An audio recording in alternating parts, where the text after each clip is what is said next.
भाजपा में रूठों को मनाने पर विराम। रूठे हुए भाजपाई कशमकश में, कहीं भाजपाइयों का रूठना बरकरार तो कहीं रूठे हुए भाजपाइयों पर तगड़ा प्रहार। ये रूठे हुए भाजपाई कभी भी छोड़ सकते हैं पार्टी। पूर्व के मुख्यमंत्रियों को अपने ही अंदाज में घेरने वाले मनोहर लाल खट्टर अपने भाषणों से आजकल सुर्खियों में हैं।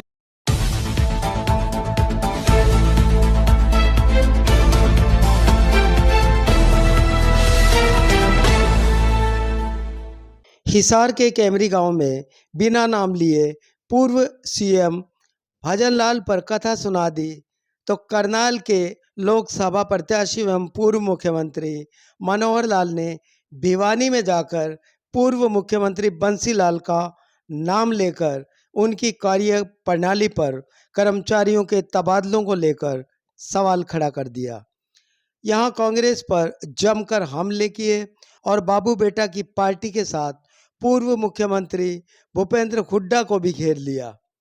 पूर्व के मुख्यमंत्रियों को अपने ही अंदाज में घेरने वाले मनोहर लाल खट्टर अपने भाषणों से आजकल सुर्खियों में हैं।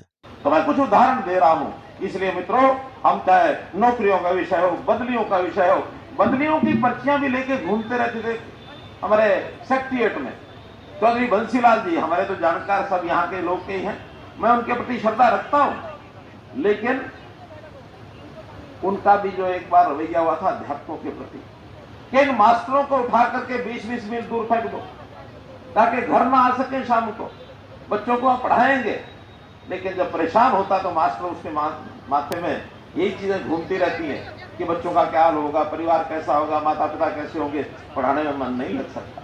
हमने एक पॉलिसी बनाई, नीति बनाई कि घर के नजदीक अगर मास्टर पहुंच जाएगा तो अच्छा पढ़ाएगा, और हमने उस पॉलिसी में 95% अध्यापक ऐसे हैं जो आज मन से राजी हैं, जहां हम चाहते हैं वहां पहुंच गए। दूसरी तरफ नीतियां हमारी कांग्रेस की, हमने 10 साल भुगता है पहले, इस हमारी सरकार आने से पहले 2004 से 14 तक। वो आज भी याद है कि कैसे भ्रष्टाचार जो है वो भ्रष्टाचार कैसे घर कर गया।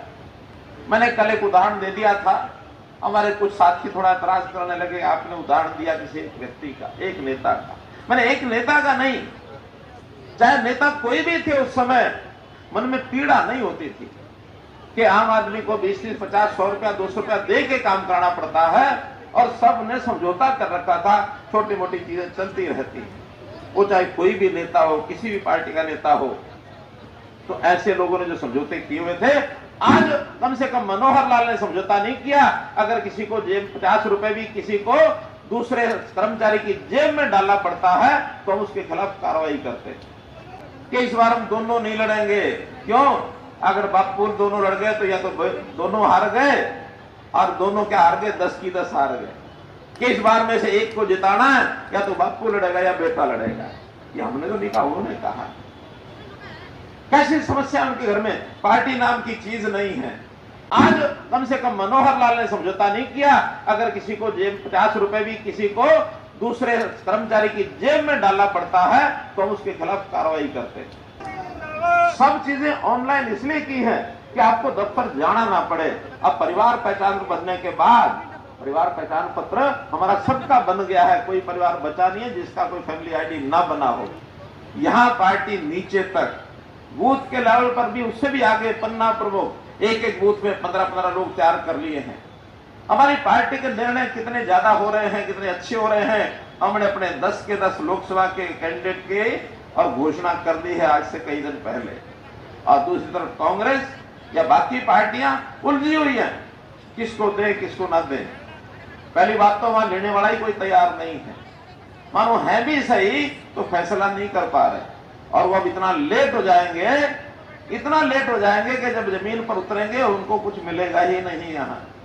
क्योंकि आज भारतीय जनता पार्टी के साथ जनता, कार्यकर्ता, नागरिक, किसान, मजदूर, दुकानदार या जो भी कोई नौकरी वाले, सबका मत एक ही हो गया है कि भारतीय जनता पार्टी के साथ खड़े हैं, नरेंद्र मोदी जी के साथ खड़े हैं।